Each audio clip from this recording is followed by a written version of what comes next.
Hey guys, welcome back to the channel. This vlog is going to be checking in on where New York is at. If you saw the previous video, you will know that my two friends are visiting me and we used to all live in New York together many years ago. So this is a perfect opportunity to discuss what is the current state of living in New York City.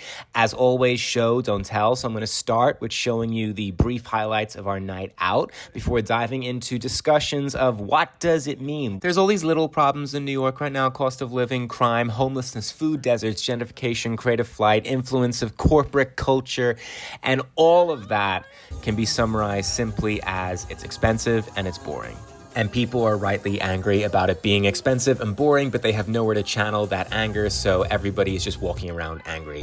We came, we saw, we left. Okay. New York, since COVID, has become a work from home city, and that has irreparably damaged the social nature of the city. Because if you think about it, when you're working from home, you don't go to happy hour after work. You have a glass of wine at home. You're not meeting new people. And the artists and the people who made the nightlife fun can't afford to live here anymore.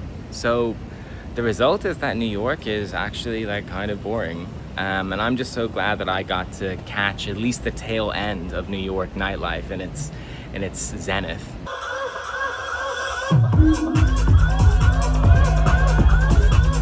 My two friends who are visiting are like slowly realizing, because they haven't been here since we used to go out and we're crazy and everything, but the places that are open, the people are kind of just like standing around because people missed out on socializing. The generation that is now going out like didn't party, didn't develop their social skills, and so everyone's just sort of standing there like sardines. So you're not missing out. You're not missing out by not being in New York. I want to always stress that on this channel. People watch this, they're like, oh, New York is so cool.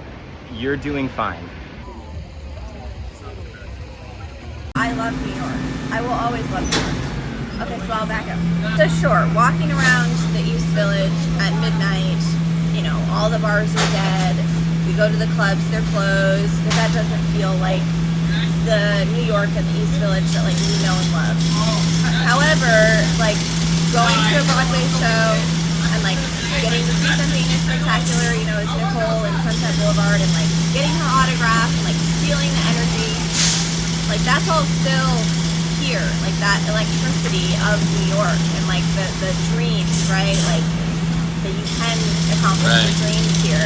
And then just like walking around in like the Upper West Side and Central Park, like it still feels very alive and like fun. And so, there's many different New Yorks as well. Yeah, like I was even thinking, coming up here in the cab, I was like, there are some people that never leave the Upper West Side. Like they don't go past like, what, 14th or something? Yeah. So it's like, you could live a whole life here and like not even deal with all the crap that's going on. And it's like, we don't even, I don't know what it is.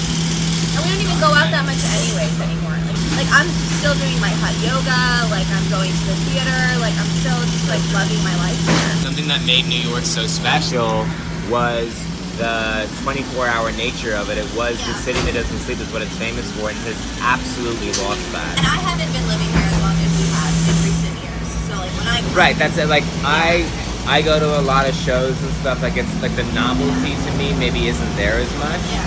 But I'll also say like you and Charles being here, like I do a lot more. I'm experiencing New York at a heightened level now because you're here. Yes. Because you're like seeing it through our eyes too. Right. But I'm also spending a lot of money. You know what I mean? It's like a staycation kind of thing. Like that's the thing about the city. Like actually the biggest change is like the prices. Like we got sandwiches last night and like it was astronomical. Like I don't know, with the water, like the water was like $5, like the bagel was like $9. Like I remember a bacon, egg, and cheese used to be $3.50. Yeah. Anyway, Taylor's old as time, inflation, yeah. But, okay, these guys are really determined to end this vlog, so Really? thank you for watching. Like and subscribe. And yeah, I'll see you on the other side. That was Blair, who has just left. She's going back to Portland. Now it's just Charles and I, my very old and dear best friend. We've known each other since we were 8 years old. We used to sit beside each other in school. And if you've been watching, you know that we lived together in Valencia. We went to college together, everything. So we're now going to go and hit a lift, hit a big boy workout. You said you don't know me well, but I'm your angel in white. just behind you. You're not on the list, but I can get you inside. Use your mind, listen to my voices and guide you. Give yourself all, but yeah, you don't wanna fight. If you do, I'm gonna bid you a hard cold goodnight. Baby, hang on to your ticket, you're doing alright. And if you don't trust it, hold it up to the light.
Oh, it looks fucking sick.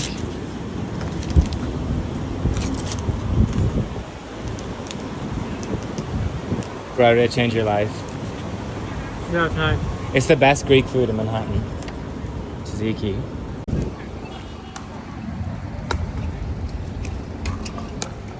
I just feel like New York needs a minute to just like clean itself out, because like if you wanted this big metropolitan city vibe, you could go to like Shanghai, Paris, Madrid, Barcelona, Right. or Dubai.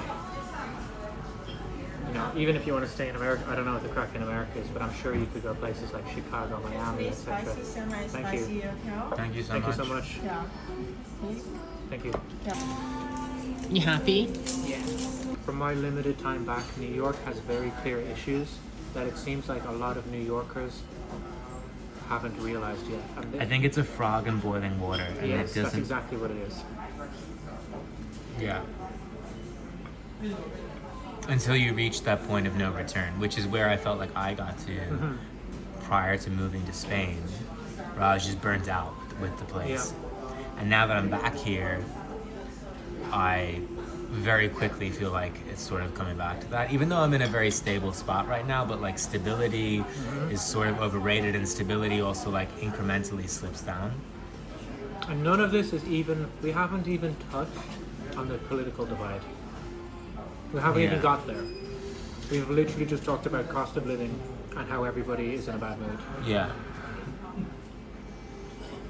Should I cut the camera for political divide? Something I started doing in Valencia was going for nighttime walks.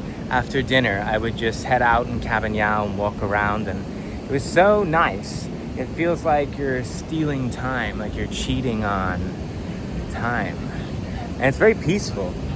And it's a great way to like see the city on your own terms, because it's not during the day, you're not in a rush.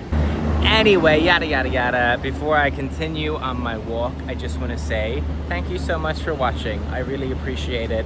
I feel like I don't say that enough, but I appreciate you watching. I appreciate you subscribing. I appreciate you liking, and that's a great way that you can help me out for free, because giving this video a thumbs up tells the YouTube algorithm that you enjoyed this, and then it will show it to other people like you, like-minded people, and it will say, hey, check this guy out.